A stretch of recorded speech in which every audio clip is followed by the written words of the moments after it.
You are listening to the UFO Talker podcast. Come with us as we explore UFOs from the past and the present.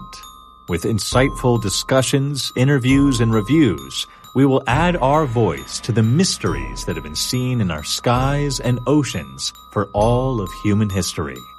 Now, here's our host, Michael Ryan. Welcome, everybody, to the podcast. This is Season 3, Episode 4, coming to you from Studio 7H, overlooking the beautiful Trent River here in Ontario, Canada. On today's episode, we have Todd Curtis, who is probably one of the top aviation experts in North America. Mr. Curtis has his BSE from Princeton University, his SM from MIT, his MBA from MIT Sloan. He served in the U.S. Air Force, where he was a flight test engineer at Edwards Air Force Base, and he was an airline safety engineer for a major manufacturer for 9 years, and he is also the founder and CEO of airspace.com. I have to tell my listeners that these are just some of the highlights of his education and working background. He has also appeared on many TV shows, including one of my personal favorites, Mayday. Todd, welcome back to the podcast. Well, thanks again for having me. I had a great time last time, and I hope we have another good show for the audience this time. I guess the first thing I want to ask you is, I mentioned this the last time you were here. You were just about to go to the Contact in the Desert conference, and I'm kind of very interested to hear not only what your experience was like as a presenter, but just being there and what it was like if you got to meet any of the other presenters. Well, yes, it was an eye-opening experience because with my background being heavily in aviation and engineering, Contact in the Desert was a bit far afield from that. But again, it was a very eye-opening experience. I was able to meet people who are in all areas of the UAP UFO field and other fields as well. And some of the personalities that I met were people I'd known about, even had conversed with for years, like Peter Davenport of the National UFO Reporting Center, who I actually had a chance to sit down and have a conversation with. And that was probably the highlight of me going there.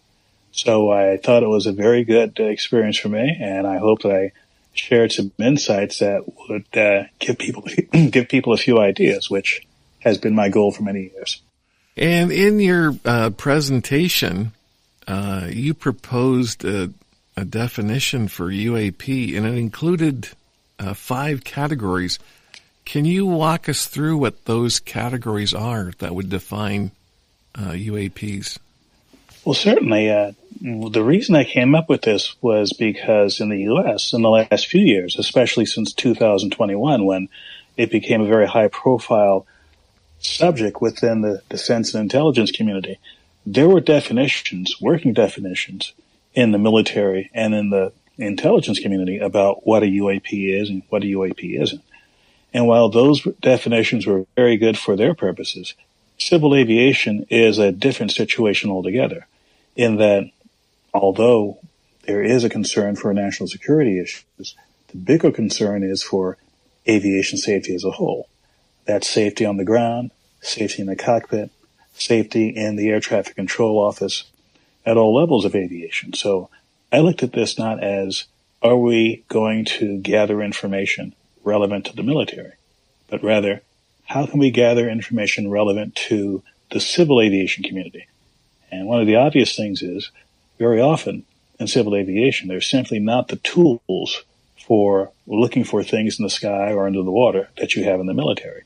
So having an emphasis on certain aspects of performance of vehicles wasn't really going to work for my purposes. And also, having had a very deep understanding of what information is out there, from accident reports to databases of particular kinds of safety issues, I knew that the definition had to fit within those kinds of structures that are already in existence. And at the same time, I had to deal with the reality of the people who are in aviation might know a lot about aviation. Most of them have, at best, a casual interest in all things paranormal, including UFOs, which was the case with me until 2006 in the Chicago event, which we can talk about further. So I thought, okay, if I'm a pilot, mechanic, flight attendant, what definition would make sense to me? And so the first definition is a UFO or effects caused by a UFO.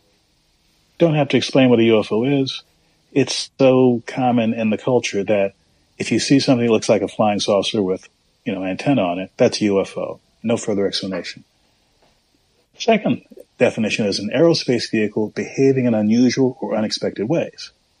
Now, why aerospace vehicle? Sort of generic. It could be a drone, could be a helicopter, could be a jet. But I was specifically looking at not at things that behave like UFOs, zipping from one side of the sky to the other, but an aerospace vehicle might be a recognizable vehicle, might be a vehicle you've never seen before, but it's behaving in an unusual or unexpected way. And as I've explained to some of my friends, it's like, well, if you see me flying my Cessna at 5,000 feet, and I'm waving at you through the cockpit window, and you're passing by at 5,000 feet, well, that Cessna's fly at 5,000 feet. I'm a pilot. I know how to fly a Cessna, so if you see me waving at you, no big deal. Now, if you're an airline pilot at 40,000 feet, you see my Cessna doing the same thing, flying past you. Well, that's an unusual and unexpected situation because Cessnas don't fly that high. Cessnas don't have supplemental oxygen systems like an airliner has. If I don't have an oxygen mask on, I'm probably not going to be able to fly the airplane because I'll be passing out. So even though it might look, for all intents and purposes, like a normal airplane with a normal pilot, well, me, somewhat normal pilot, it's definitely unexpected. That is the UAP, an unidentified anomalous phenomena. The third definition is the aerospace vehicle in an unexpected situation or location. Again, you could be in an aerospace vehicle, missile, airplane, whatever, which is totally normal behavior, but it's in a place you don't expect. If you see a missile flying horizontally at 10,000 feet out your window, and you happen to be flying over the test ranges in Nevada, it's like, well, maybe I made a wrong turn. There's a military test going on. I see this missile. Now, you look out the same window, same altitude, except you're 3 miles outside of New York City, and the missile flies by you, goes up, goes down, goes left, goes right, and keeps on going. It's still behaving like a missile, but you don't expect a missile flying within 3 miles of New York City for a whole bunch of reasons. That would set off alarm bells for the Air Force and whomever in the military. And on top of that, there are no specialized test ranges 3 miles outside of New York City. So again, you see it over the Nellis test range in Nevada, that's one thing. You see it flying over Central Park, definitely unexpected. And a couple of more definitions that are to be expected because UAP is supposed to be a much broader thing than traditional UFOs. Natural phenomena that behave in unexpected ways. If you see a lightning bolt hitting the ground, no problem. If you see that same lightning bolt sort of like doing a loop around a thundercloud, hitting the ground, bouncing up again, then going past your windscreen, that's an unusual natural phenomenon. Don't know what it is? You've never seen it before, never heard of it before. It might be worth reporting because who knows, you might have come across a new, until then, unexplained and never witnessed phenomena. It will be of great interest to NASA, National Weather Service, and the global weather community for you to report that. And the last one, which is a catch-all, unknown phenomena producing unexpected effects on aircraft, aviation infrastructure, or people. Now, that's kind of a very general description, but if it happens to you or happens to someone new, it's pretty obvious. One of the ones I mentioned perhaps in the past was there was a report in the NASA Aviation Safety Reporting System database where 2 pilots reported a black bar flew over their aircraft. First off, something that's a black bar, it might be falling from the sky, but doesn't necessarily fly like a drone or an airplane. Then they said, well, we had various effects on the instrumentation as soon as it flew over. That's a perfect fit for this particular definition. It doesn't matter what the black bar was. You saw something unusual, and something happened on the airplane that shouldn't be happening. Even if you're a mechanic on the ground, you get some box coming in, and they said, hey, we're flying over near wherever, and we had this weird thing happen. Suddenly, this navigational device isn't working right. The mechanic goes through, does the diagnostics, and it's like, I've never seen this combination of failures or malfunctions before in my life. This box is so messed up, we can't put it back on an airplane. Clearly, that's something that should be reported.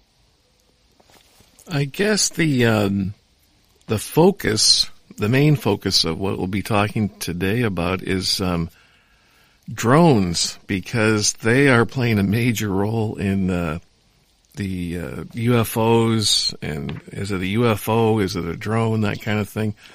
And I guess my first question is, it's going to be a long one with a lot of asterisks in it. Is, do you think that drones are being reported as UFOs, and are UFOs being reported as drones? But before you answer that, I just want to mention to my listeners that Todd, because this will be valuable background information, has done research into 2 databases, and those are the NASA Aviation Safety Reporting System, or ASRS, and the US FAA and their UAS Sightings Report database. And that is going to help us kind of dissect and look into drones. So now you can answer my loaded question there. Which is it? Are drones UFOs, or are UFOs drones, or both? I think in many cases both can be true. For example, are drones being reported as UFOs? Well, yes, because sometimes there are drones out there that are flying that are unusual in shape, unusual in flying characteristics. And if you've never seen it or heard of it before, you might think it's a UFO. For example, I saw a report that said, yes, I saw what I thought was a cylindrical drone flying by me with 2 propellers on it. I thought, okay, I've seen a lot of drone designs. I've never seen a cylindrical drone design. But then I thought, there is a reason we have the internet. So I did a search. Cylindrical drone.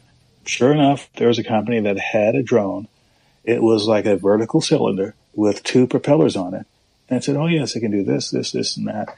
It's a commercial drone, not the kind of thing you'd buy on Amazon or at the local department store, but a specialized drone for commercial uses. And in general, the drone industry has been going through a remarkable period of innovation, growth, etc. over the last decade or so, where the capabilities are far outstripping what would have been available 15 or 20 years ago with a normal budget. Equivalent of $1,000, either Canadian or U.S., can get you something that the military would have been salivating over 30 or 40 years ago. But now you can be some 12-year-old kid and buy one and do some semi-autonomous picture taking within a day or two of taking it out of the box, something that would have been very, very difficult in the past. Now, on the other side, that was drones being reported as UFOs? Yes, because sometimes they look really weird, never seen it before. By definition, it's a UFO. Are UFOs being reported by drones? I believe the answer to that is yes as well. Part of that was due to my research in the FAA's UAS sightings database. UAS, by the way, is the FAA's acronym for drones. Unmanned Aerial Systems, I believe it is. Yes, they say unmanned, not uncrewed. And I actually asked an FAA person, don't you want to be more inclusive by not using, the word unmanned? They said, you know what? I agree. But we have to wait until the regulations change, and until then, it's unmanned. So great. What they call a UAS, you and I call drones. But looking at the database, I looked at some of these and I thought, this doesn't look or act like any drone I know. However, the context of this particular database is air traffic controllers, or people in the air traffic control organizations, are the people who are writing these reports, not the pilots or air crews who actually see them. So the folks who are in the FAA are using the language that is used in the FAA to describe something. There might not be an official set of approved definitions for something that's not a drone. And if you want to report it, and you thought, well, this definitely isn't a drone, but do we have any other way of reporting this? And gosh, it's a serious potential safety issue. I'll just call it a drone and put it in the database and let someone else figure this out. This isn't a question of a government cover-up. It's more of a question of, if you're working in a particular environment where you have particular definitions and particular ways of reporting things, you have to work within that system. Let's contrast this with the aviation safety reporting system, where the person who reports it can use free form whatever, describe it in whatever terminology works for them. So you might actually get a much more explicit description of something that looks like a UFO in an ASRS report than you would in the FAA drone sightings database. I know. It's funny when you think about those two reporting systems. So they've actually been around for a while, because I think if you ask the common guy on the street or people who are just casually interested in UFOs, they wouldn't know that NASA had such a thing, and it had been around for a while. There's a quote in some paperwork that you sent me, and I think it's really telling, because this quote that you had captured was from 2021. It was the Office of the Director of National Intelligence. They published a report called the Preliminary Assessment Unidentified Aerial Phenomenon. And one of the conclusions that it said was UAP clearly pose a safety of flight issue and may pose a challenge to U.S. national defense. And that was from 2021. So sometimes we think the government is way behind on any of this, but I had my doubts about that. But even in 2021, they were kind of saying that there was more to it than what you would think. And that report was very much an important milestone for me, because I said to myself, this is the first time I have seen this kind of statement stated in plain English in an official report of a high-level government organization. Now, without going into great detail, the Office of the Director of National Intelligence is the office that oversees all of the U.S. intelligence community. We're talking the CIA, the National Security Agency, Defense Intelligence Agency, and a whole bunch of other 3- and 4-letter organizations that deal with intelligence gathering, both military and civilian. So to have the head administrator of this organization, hundreds of thousands of people, state this in plain English is a real milestone. I know it is. When I read it, and then I read the year it came out, I thought, wow, that was, and the wording was slightly guarded. It's, may pose, but even to say may pose a challenge to U.S. national defense, even in 2021, I think that would have been a big deal, right? Because you're kind of saying, it's not nothing. It's, oh, wait a minute, maybe it's something. So that was. In essence, they were stating the obvious. I mean, in my case, the crystallizing moment for me was in 2006 when the Chicago O'Hare event happened. About 5 years, almost 6 years after 9/11. And I'm thinking, you can't be any more obvious than this. You have something that, whatever it is clearly violating the airspace in a place where it shouldn't, is clearly a threat, whether it's intentional or not, to the safety of flight. And unless this is something that is done on the behest of the U.S. government, even if it's a private citizen, it's a potential national security issue, because who knew that anything could just fly right up to Chicago O'Hare, hang out near the terminal, poke around a little bit, and fly away, and no one does anything. I know.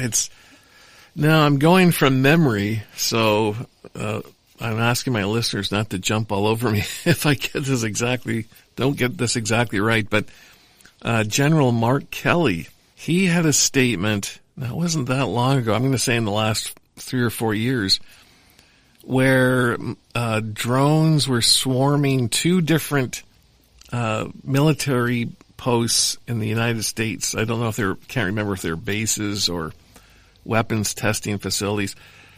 And they didn't know where they were coming from or who they were. And they were asking him, well, why didn't you shoot them down? And he said the problem is they were not that far away from a civilian population. So they were worried about harming civilians. And then, as some of my listeners know, there's also EMF weapons with the electromagnetic weapons.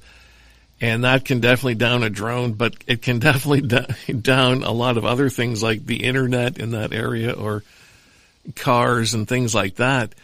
And they were also worried about that. So it's funny that they are aware that this shouldn't be happening. Like there shouldn't be multiple drones swarming a facility, but they weren't shooting them down, which is the opposite to what you kind of think when you watch movies or TV shows. Everyone in the military, it seems they're all trigger happy, like they fire first and ask questions later, but it seems like it's kind of the reverse. They're erring on the side of not shooting at unknown things, which is kind of curious.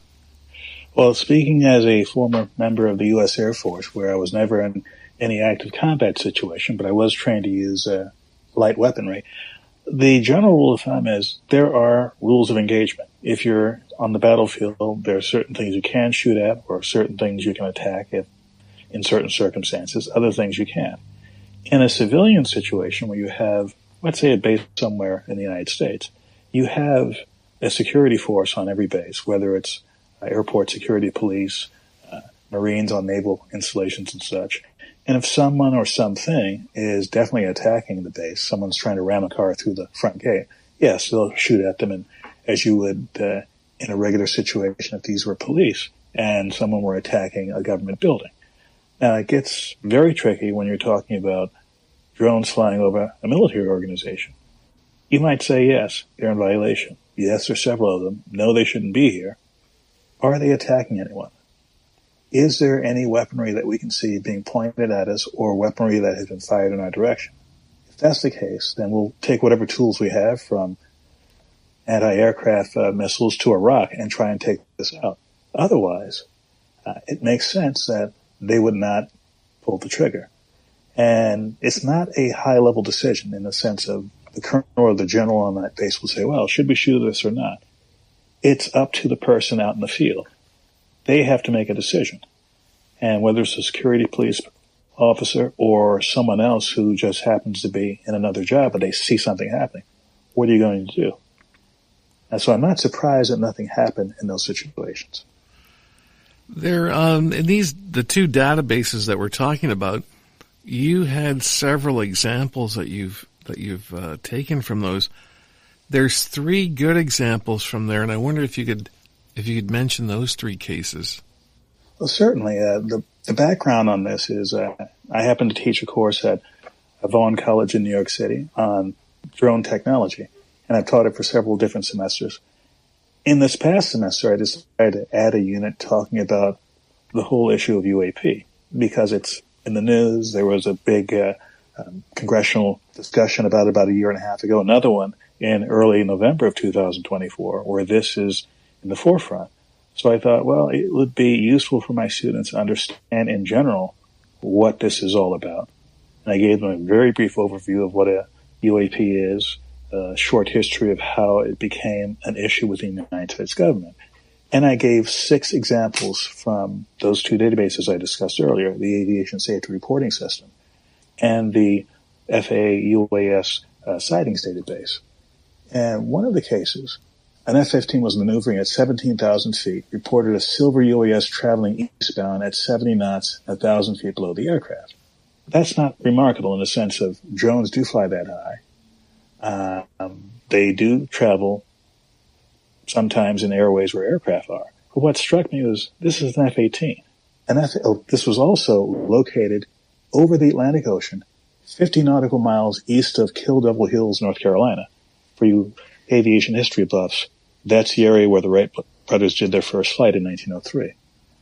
50 miles east of that point is over the middle of the Atlantic Ocean.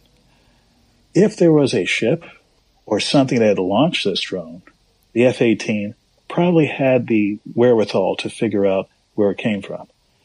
And if it were launched from 50 miles away, you have to ask yourself, how can a drone be operating 50 miles away from shore unless it's A, totally autonomous, or B, it's in communication with some sort of ground or air asset that's controlling it. And again, we're talking an F-18 in a military operating zone where presumably the F-18 either had assets on board or it had other assets that could be called upon to figure out what was going on. And this ends up in the FAA database. I thought to myself, this is the kind of thing where if it were a military issue, they would keep it quiet and put it in the military database. So my point there was to the students is, gee, the analysis leaves some things to be desired. Maybe this is something that you can ask about in a deeper level to figure out what's going on. Now, two others, both from the Aviation Safety Reporting System. One was an airliner was operating at 10,000 feet. This was in the Washington, D.C. general area. And they were passing through 10,000. They encountered some kind of drone that crossed above their aircraft head-on with very narrow separation. Right there, that's what they call a near-midair collision. That's an interest item to the FAA, no matter what it is. And he went on to say the encounter happened 4 miles south of a particular fix, which is a rival route for Baltimore Airport, and 9 miles southeast of Joint Base Andrews. Joint Base Andrews is where Air Force One is based, and also is where Andrews Air Force Base is. That's a very important military facility, not just for executive transport of U.S. government officials. And again, this is something that is in the Washington, D.C. airspace, very controlled airspace, much more strict requirements for flying in and out of there as opposed to most of the rest of the United States because of what happened in 9/11. This was an event that happened in 2019, so we're talking 18 years after 9/11. And you have this drone or other aircraft apparently flying at will in very sensitive airspace. And to do so without having the technical means to identify yourself, either a transponder or what's called an ADSB system, which is automatic dependent surveillance broadcast, where it broadcasts out information about its identity, its airspeed, and altitude so that you can separate it from other traffic. So, both a safety flight issue and a national security issue. Now, the last one that was of interest, I thought would be of interest to my student, was a 737 passenger airliner. It's a passenger flight going through 11,000 feet, 16,000 feet. Totally normal. It's outside of Miami. Yes, a lot of strange things happen near Miami Airport. I've never seen this strange thing. The description was, a refrigerator-sized object passed about 10 to 20 feet below the right side of the fuselage. Now, it's possible you can drop a refrigerator from a high altitude and it goes right by an airplane, but again, a near-midair collision and a kind of flying vehicle you don't expect to see anywhere at 16 feet or at 16,000 feet. And the pilot flying said the object had a significant velocity vector perpendicular to the airliner's flight path. In other words, it wasn't coming straight at the airliner. It was sort of like on a crossing pattern. The object had no wings, airfoils, propellers, or thrust devices and was blue and white. I've seen blue and white refrigerators before, and none of them had airfoils or propellers or thrust devices. But again, a refrigerator-sized aerospace vehicle with nothing to propel it or control it, not aware of that. And here's the other thing, which is a dynamic which I found interesting. The pilot who wasn't flying, the first officer, didn't actually see it. And they reported this, both of them. And I thought to myself, this is the kind of trust that this crew had, that one person saw something that admittedly sounds absolutely bonkers. Yet the other pilot didn't say this was absolutely bonkers. They contributed to this report. So this is something where it was taken seriously by both. So that speaks to a culture of the cockpit, which 30 or 40 or 50 years ago, this wouldn't have been reported because there was A, much less of an understanding about things like this in the sky. B, a much different environment when it came to who was in charge. If the captain says, I saw a refrigerator fly by the airplane, the first officer would not question it, would not complain, would, under his or her breath think, well, my pilot's crazy, but I'm not going to spread bad rumors about this person. But instead, it's in a public database for the entire world to look at and get insight from. And that's a great change that's happened in the culture of aviation since I began being in aviation in the 1970s. One thing I did, because I knew we were going to talk about this tonight, is in Canada, and I mentioned this to Todd during our first episode that we recorded. In Canada, we have a report, it's called CADORS, which stands for the Civil Aviation Daily Occurrence Reporting System. And they put out a daily report, and it's roughly, I'm going to say, 75 to 150 occurrences per day.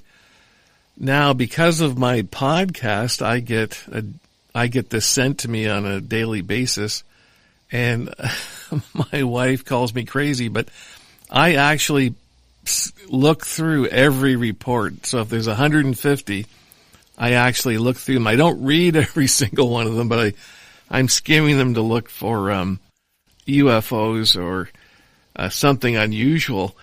And so what I did for today's show, I put in a search because it's a searchable database. I put in from October 2022 to November 6th, 2024, and I just put in the word drone just to see how many had been reported. So in that period, it came back with 1,066 hits. And there's 3 of them. I'm not going to go into big detail, just very briefly. There's 3 of them I thought I would pass along. Was one, there was a black drone was seen penetrating the surface of the St. Lawrence River. So that's kind of unusual. There's another report, and there was lots of unusual ones, but these are the 3 that I picked out. There's another drone was reported near a commercial airliner at 30,000 feet. And another drone was reported circling a commercial airliner. So this brings up a question, because Todd's an expert in this field. I have a question about this, and it made me started to think about this CADORS report and all the things I've read in it.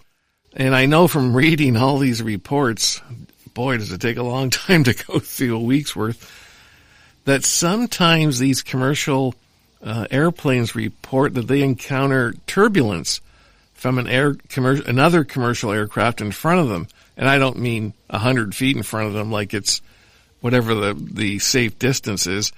And they report, we received some turbulence from, flight so-and-so that was ahead of us. And it made me think that if a commercial aircraft can feel this turbulence from the jet in front of it, which is at a safe distance, wouldn't this turbulence from a commercial airliner, wouldn't it really face catastrophic consequences if it flew around it? Like the report where it says the drone was circling the commercial airliner, and a lot of these reports talk about what they call a drone. It's 50 feet off of our right wing. It made me wonder that if a commercial airliner can feel the turbulence from that far away, what would it do to a real drone, like something you can purchase at that close of a distance? Well, before I answer those questions, first I have to tip my hat to you for your dedication to reading through these reports. Or stupidity. Even if you only had 1,066 to read through these narratives to pick out the gems, which I've done on more than one database, it takes dedication, it takes focus. So, I'm glad you did this, because those are 3 really good nuggets. Now, getting to the turbulence part of it, the answer to the question is it depends. And for this, I have to go back to my days in officer school, where I had one of my fellow officer trainees who was a linguist on an electronic surveillance aircraft talk about his encounter that the crew had. One night they were out there flying over the Mediterranean, and there was something circling the aircraft, but it wasn't circling horizontally on the same altitude. It was circling vertically, sort of like a halo around the aircraft. Wow. Where go outside the wing, the left wingtip here, right wingtip was circling around like that. And if it were circling like that, it would not be affected by the turbulence of the aircraft. So to the report that you mentioned, my first question would be, well, gee, can we get an interview with the crew and asked them, describe how it was circling the aircraft.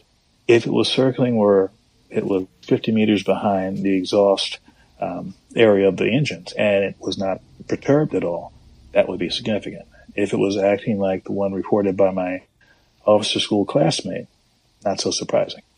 So if I have this right, if we were talking about a real, what we know is a real drone that you could buy at a store or something like that, and you were flying anywhere near the exhaust, like within 200 feet or 300 feet, that would be catastrophic for a drone that we know is a drone because of the turbulence.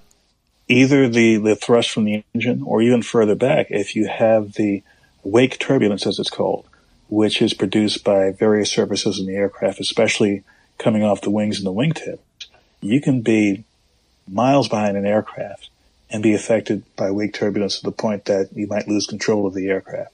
So yes, your commercial off-the-shelf drone, 2 pounds, 50 kilos, whatever, would not be able to survive the wake turbulence of a large jet airliner at close range.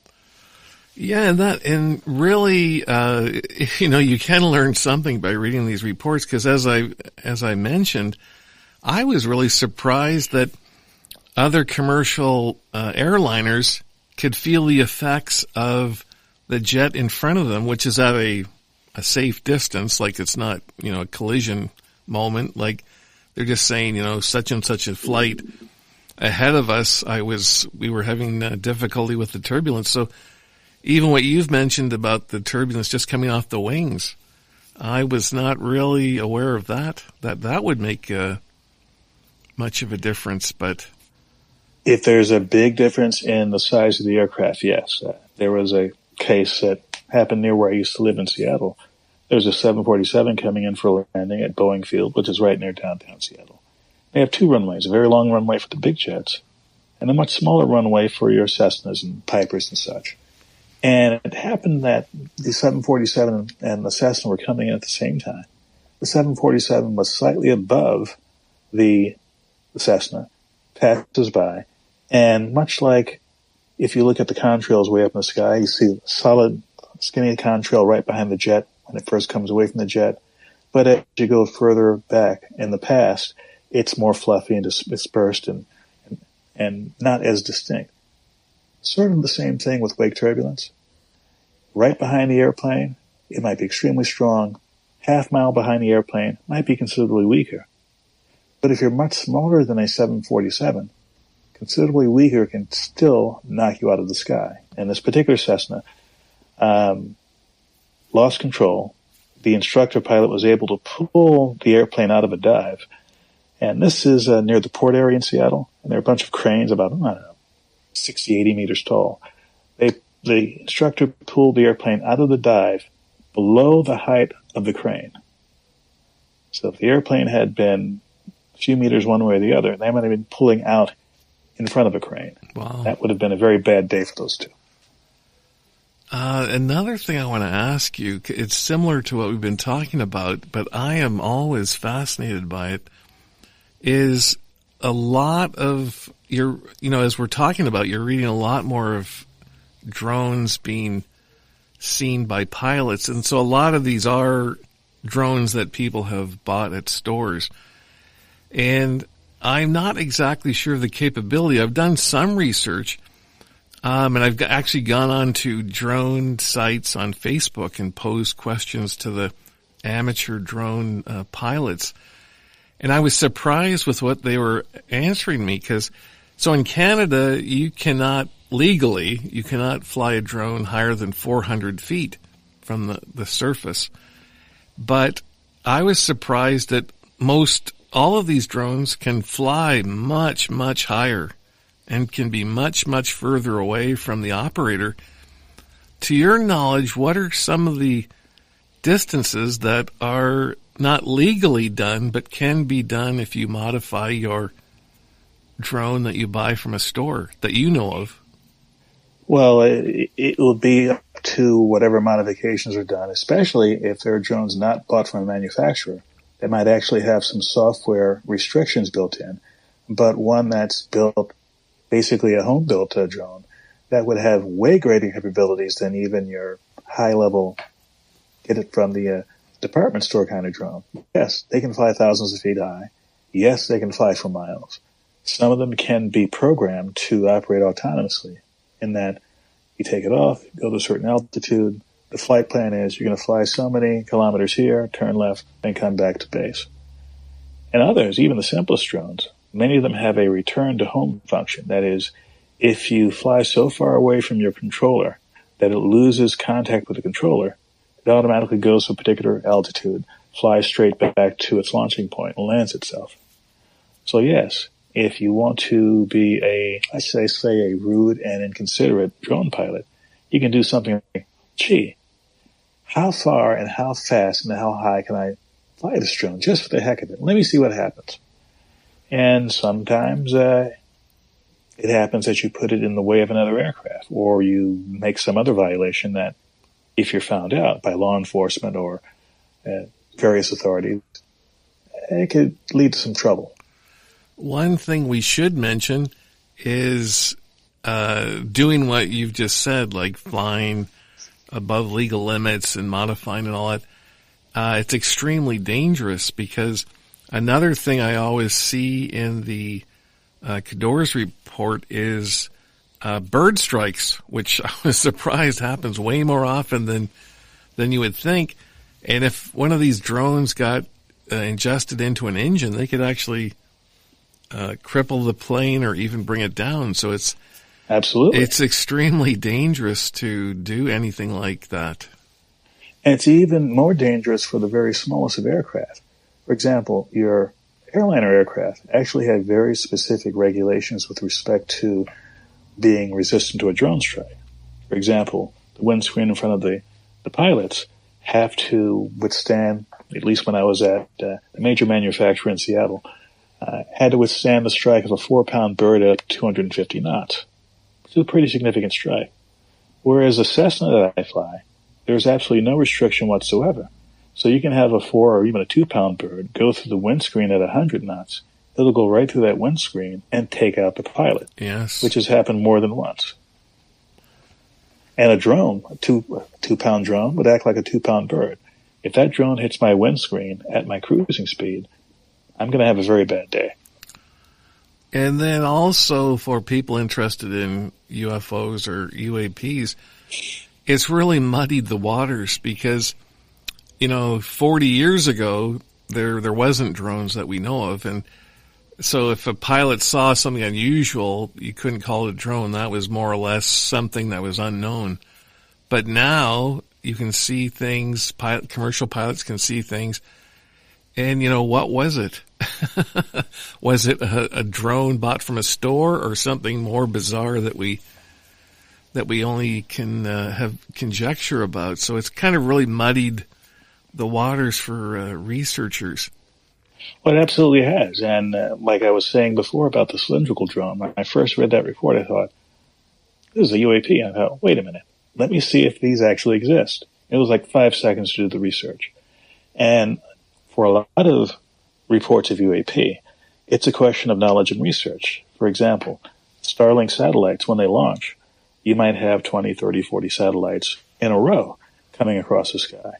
And at certain times, shortly before sunrise or sunset, if the sun's hitting it just right, and you happen to be right into the flight path, it might look like a fleet of either spaceships or aircraft coming right at your position. Yeah. Marching across the sky in lockstep, and you say to yourself, oh my God, I've never seen airplanes like that. Point of fact, they're not airplanes. But if you don't know about Starlink, you might act or react in a way that is, on the ground, of course, it's not going to hurt anyone. But let's say you're in the sky, you're flying an airplane, and you see something like that fly over. Are you going to react in a way that will be detrimental to the safety of flight? Now, this isn't a drone issue, but I did read a report not too long ago, actually from ASRS, where an airline pilot is flying along, totally normal, coming in for landing, and the pilot sees what the pilot thinks is an F-16 coming directly at his aircraft. And without debating or asking who's knock knock, who's there, he does a radical maneuver with the aircraft. dives down, losing 500 or 1,000 feet, in controlled airspace where there might be other airplanes about, but he took immediate action. As soon as he took that action, he looked up and realized that what he thought was an F-16 at a mile or so distance was actually a Mylar balloon with a little string behind it at a much closer distance. Wow. It just looked, in a first glance, like an F-16 barreling straight at his windscreen. So I don't fault the pilot for taking immediate action for what the pilot thought was an imminent risk of collision. And I applaud the pilot for writing this up and sending it into NASA, because as it turns out, he wasn't admonished by air traffic control at the time, but he wrote this up in great detail as a lesson to other pilots out there, and I thank this pilot for that. I know. I thought that your story just then, it made me think of this issue that happens in business, and I tried to think of a way it would be applicable to our discussion, but I couldn't think of it. But I'll mention it and see if maybe you or one of our listeners can think of how it would be applicable. But so in business, starting, I don't know, a decade or maybe even more ago, most companies tracked, if a customer wanted something, I want a beige car or whatever, they would track that because they made a beige car and, we sold X amount. But prior to 10 years ago, if someone came in and they said, do you have this car in purple? So the guy would say no, and it wasn't tracked. And not just cars, but all kinds of products.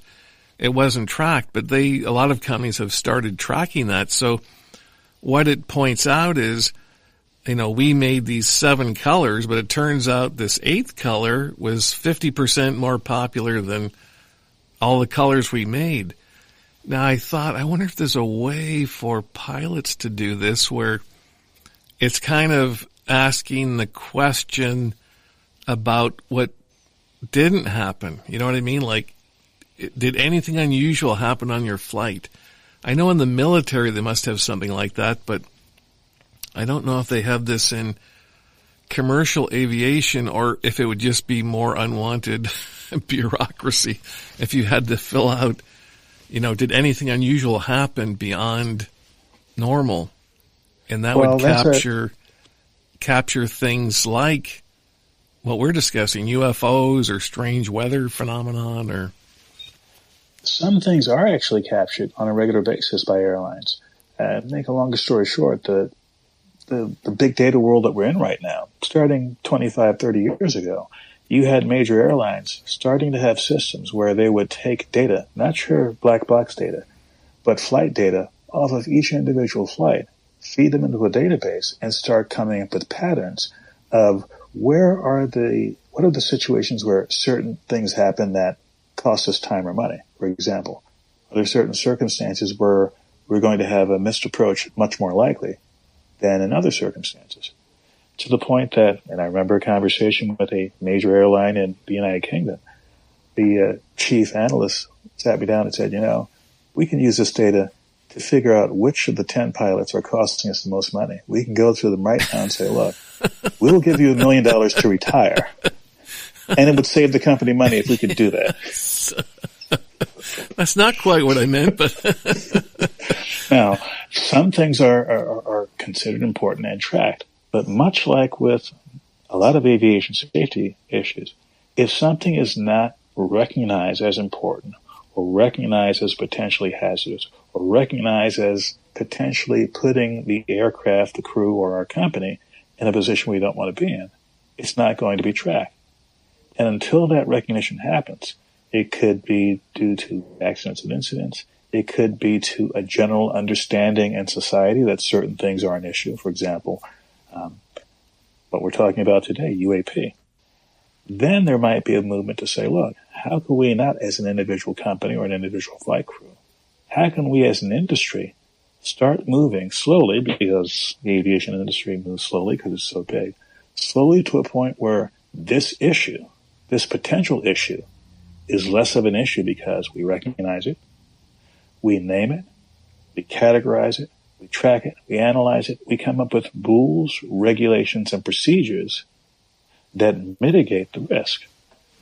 And I feel that the industry is in the early days of that with this particular kind of risk, UAP. I personally believe that most UAP encounters, one has to do absolutely nothing. That is, if you made no abrupt maneuvers, no changes in plan, altitude, or whatever, this issue would not threaten the aircraft. But until the mystery and the ignorance blows away, you won't know what's important and what isn't. I want to bring up a famous case, and I think I have like a certain kind of an angle on it that I'd love to hear your answer to. And so I want to bring up the 2004 Tic Tac, which was a huge case at the time. That was, and you think that's 20 years ago now. Isn't that amazing to think of that? And this is the one off the coast of California, off the Nimitz, and it was Commander David Fravor. Mm-hmm. And one of the things I was reading, because people, especially on the internet, which doesn't count for much, but they've questioned, the pilot and did he see what he thought he saw? And I was reading, this wasn't just the pilot of an F-18, although to get at that level still is very difficult.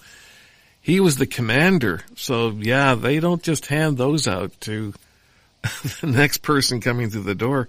He was a very elite, pilot. And so something he said, because I was reading over his testimony from, when he appeared in Congress the first time, and I've only read this a couple of times. I think it's been missed many, many times. And I have a question for you after I read this. Something that Commander Fravor said, that when he was following the Tic Tac, the Tic Tac was jamming the APG-73 radar on his F-18. So he's able to tell if the other plane or object is actually jamming his radar.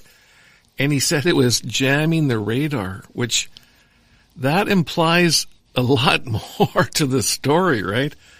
Because that is something that just doesn't happen, like that I know of. Just like a bird couldn't do that, or a meteorite, or things like this. And it made me want to ask you, do you know of any other cases where a drone or a UFO ever interfered with any systems on a commercial aircraft? Well, yes, I have. And other than the famous case of David Fravor and the F-18, there was one in the ASRS database, which I came across, where the flight crew of a commercial aircraft, I can't remember if it was an airliner or not, said a flat black bar flew directly over the aircraft. And after it flew over, they had various malfunctions in their systems, which cleared up before they landed. Now, the first part, it's like, you had me at flat black bar. You don't see those flying often. And if you do see them flying, they're in free fall. They're not in controlled flight. That's right. This black bar was flying very close to the aircraft, close enough to be considered a near mid-air collision, clearly a hazard of flight. And you had various effects that were not extremely transitory. It didn't just happen for a couple seconds. They persisted, including magnetic effects and other electrical effects. So certainly that was a case where that's a head-scratcher. I can't imagine a flat black bar being aerodynamically stable and being able to maneuver, nor can I imagine it affecting at a distance, over time, the systems on an aircraft, whether that was an electromagnetic disturbance, a radiological disturbance, or something else entirely different. I would doubt very seriously that these two extremely unusual events were coincidental. Yes. Yeah. And then you have to think, so the 2004 incident, like we've discussed 20 years ago, just think of the leaps in technology in 20 years, but it just is mind-boggling, right? That something in our airspace has completely baffled a commander of a squadron on the Nimitz. And it's not just the commander, because these jets military organizations like the Air Force and the Navy, it's not just a particular aircraft. There might be several aircraft working in concert. There could be other aircraft that are processing data and sending it back to the ship or sending it to shore. There could be assets in space, assets on the ground, assets on ships, who are all looking at the same phenomenon at the same time. And although Fravor didn't discuss the full measure of what was being done, he might not even have been aware of it. Certainly, when you have an unusual situation like this, all the various pieces of information might be analyzed later to come up with either a more conclusive and definitive answer of what it was, or a bigger set of head scratchers saying, hey, we had the best things we had from the edge of space to the bottom of the ocean. We still can't figure this thing out. I know, it makes me think about something. I went back and I listened to our first conversation we had in last year, and you said something that really struck me then, and I really want you to mention it again, because I see this all the time on the internet, where all the, Monday morning quarterbacks on the internet, they can figure out the problem of UFOs in a few sentences, which have taken researchers decades and they still don't know. But here's something that comes up all the time, and you gave a brilliant answer. So many times when someone says, a pilot saw a black triangle fly around their aircraft, or any kind of object maneuvered near aircraft, they always say, there's a great many people who say, well, that's because it's a secret military weapon. And they're convinced and there's nothing to worry about, you can move on. But you gave a brilliant answer as to why the odds that what these commercial airline pilots are seeing is most likely not a secret military weapon flying in close proximity to a passenger-carrying commercial airliner. It's simpler than it may first seem, in that, and having been in the military in a flight test evaluation organization, I saw this firsthand. The military has very, very few experts who can actually design these sorts of things. They rely heavily on contractors of various types to have the long-term investment in the technology and the research that's necessary to make this happen. And for this to be accepted by the U.S. government, where you have a long-term contract worth billions of dollars, you have to play by the rules. And one of those rules is you don't test and evaluate things that are sensitive, things that are critical to national security, in a way that would either jeopardize the security of that project or the lives of people in that project, and especially the lives of people who are not involved in the project. If you have a secret aircraft or secret whatever, and you are deliberately, in a pre-planned way, flying in close proximity to another airliner, another aircraft, and risking a head-on collision or any other kind of collision, that's something that is so outside the bounds of accepted and legal behavior that the organization that would approve that would get sanctioned. If there was a rogue pilot or pilots who did that, they would very likely lose their professional credibility, whatever civilian licenses they had, whatever military position they had, and would no longer be welcome in that company or many other companies going forward. So yes, if it's a secret military project, they still have to play by some basic rules, not just laws in the book saying you can't do this or you'll be arrested or fined, but just common sense laws. Me personally, if I were in a project where they said, oh, Lieutenant, we're going to do stuff with this aircraft, we're going to threaten Cessnas and 727s because we need to test out our stuff. Are you on board with this? That would not be a lawful order. I could legally refuse, saying, sir or ma'am, that is not a lawful order. I'm not going to be a part of this. That's something I didn't know.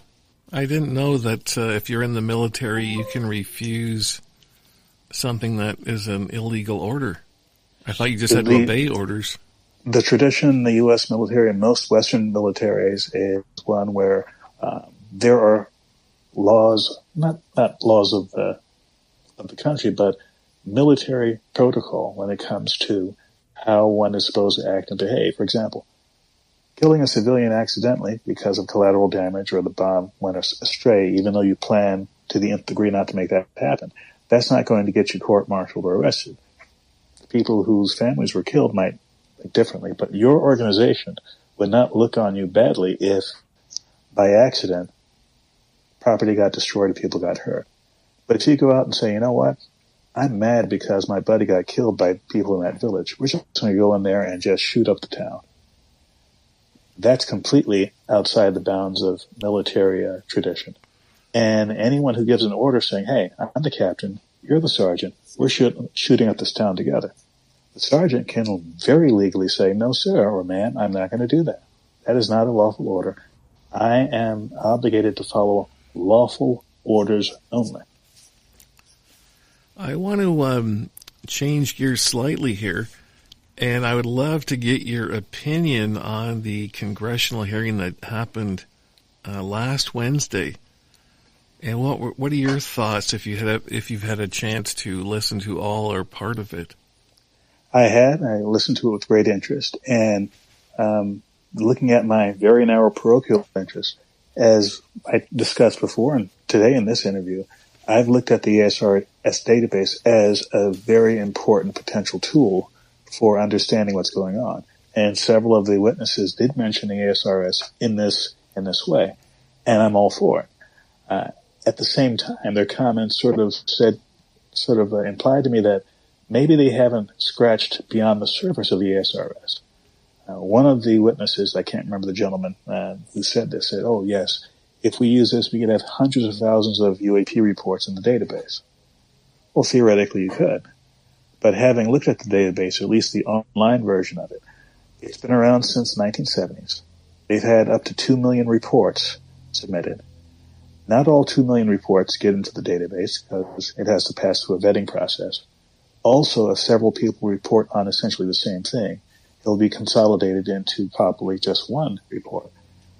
And looking at the stuff that's available online right now, which is only from 1988 to the present, it's on the order of hundreds of thousands of reports. So to say that suddenly you're going to double or triple or increase by 50 or 60% the number of ASRS reports simply if people start reporting them, I think is not realistic. And that lack of realism of what are the hard things that have to be done if you're going to start to collect this data. I didn't see that discussed at the hearing, nor should it be discussed at the hearing, but it has to be discussed eventually. And something as simple as, what definitions are we going to use? Earlier in our conversation, I proposed the 5 definitions that would define a UAP for civil aviation purposes. It's just me talking. For the industry to go forward, it would have to be consensus, international consensus, probably through some very boring committee work over several meetings over several months or years to come up with a definition that the industry can work with. If you don't know what it is you're looking for, if you don't know why you're looking for it, it doesn't matter how much data you gather. Data may not be useful to be transformed into useful information and insights that could lead to changes in regulations, changes in policies, and more importantly, changes in attitude about this risk/phenomenon. I know it's hard to, when you watch this hearing, sometimes I think everyone pats each other on the back and says, oh, now it's disclosure and now we know everything. Sometimes I watch it and I think, in a way, we know less. They've just opened some new doors, but we don't really know any more. And, these committees 50 years ago, they would have stopped the world. If you'd had people in the government saying, yes, there's things we don't know what they are, they could be alien, this would be earth-shattering news. And now, it seems like in the next news cycle, it's all kind of forgotten and everyone's moved on to some other issue. So, sometimes I think maybe there's too much information out there and it all gets lost in a kind of like a noise.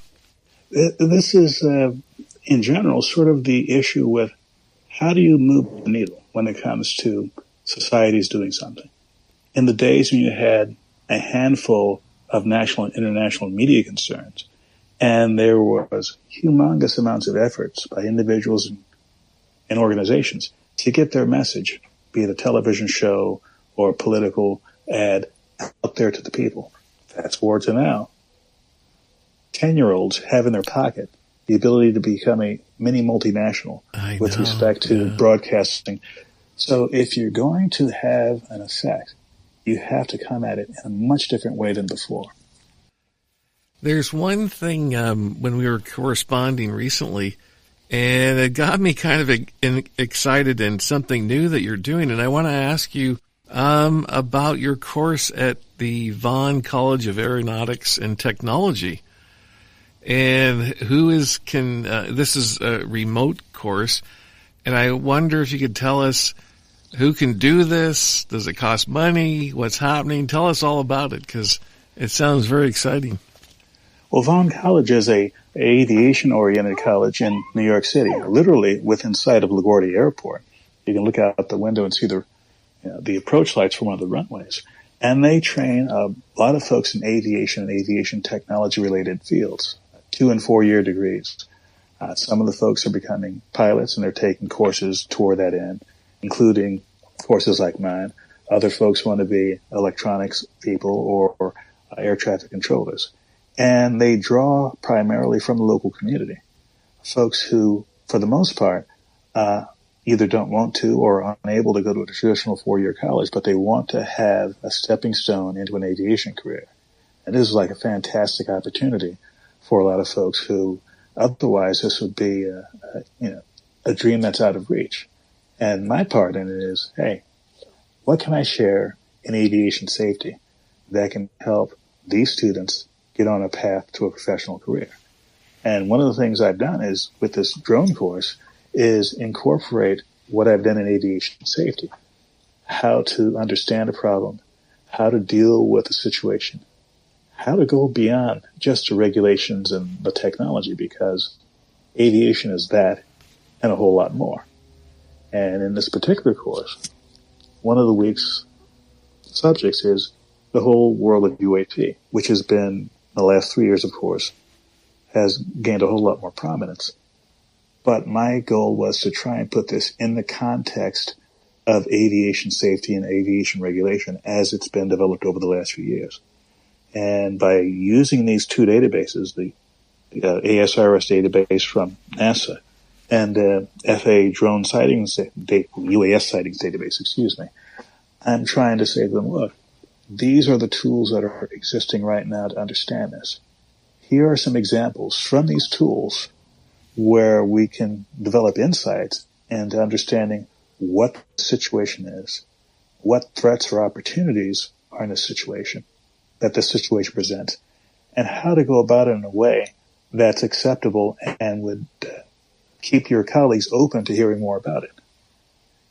Because you've come at a professional, it doesn't matter what the profession is, medicine, aviation, whatever. If you come at them like a commercial off of, a basic cable show, yes, this is a fantastic thing, whatever. No, it's not going to work. But if you're coming at them from a point of view of, okay, how does this fit within the context of our reality, in the context of what's important to us? How can I share what I know to allow you to make better decisions and take better actions when the time comes? That's a situation where you have the possibility of having a long-term conversation and ultimately, in effect, positive effect on the industry you're in. And your course, it's called the Introduction to Unmanned Aerial Vehicles. That's correct. We study some of the basic technology, the basic history of it, and various case studies of how they're being used professionally. For example, 1 week might talk about what are the requirements for being licensed in the United States. It's called Part 107 to be a commercial drone pilot. What are some of the things that you have to do beyond the testing? The biggest thing being, what is the role that you will play as the pilot in command? Even though you're sitting in an office or on the ground and you're controlling this aircraft, it is an aircraft. And I impress upon them that the pilot of any aircraft has the same level of responsibility of the pilot of any other aircraft to have a safe flight and landing, to make sure that you're following the rules, not interrupting other aircraft around you, and acting in a way that's both adhering to the regulations and to professional standards that exist in this area of aviation. Before we wrap this up, I just want to mention that I'm going to put links in my show notes for Todd's podcast, Flight Safety Detectives, and for his company, AirSafe.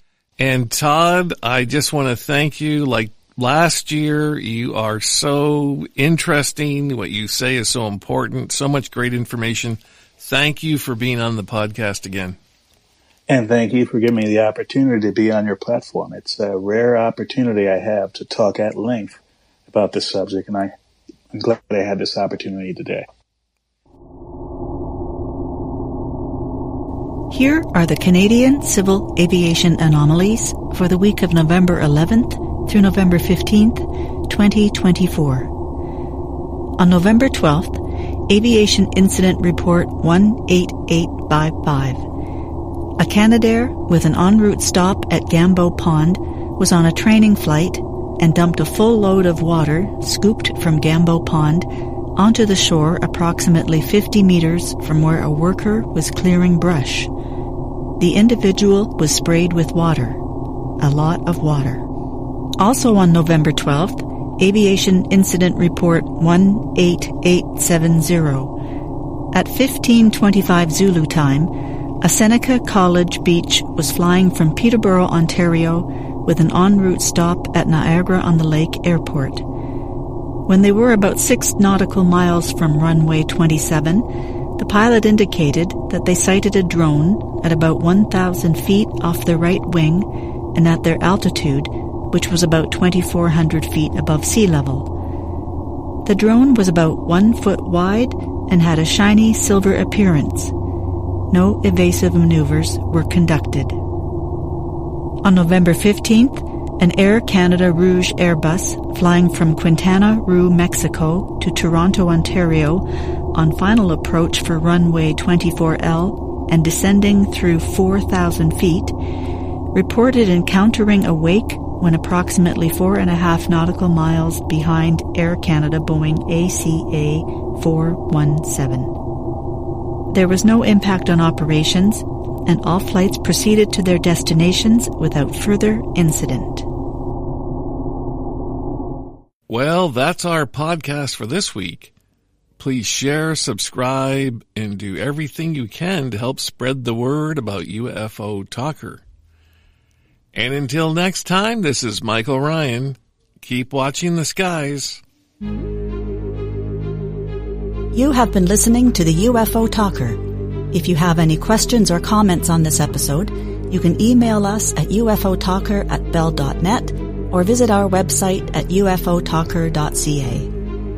You can support UFO Talker by using the Buy Me a Coffee app with links on our website and in the show notes. We appreciate every listener. Thank you for your support. This has been a Michael Ryan production. 30, that's a wrap.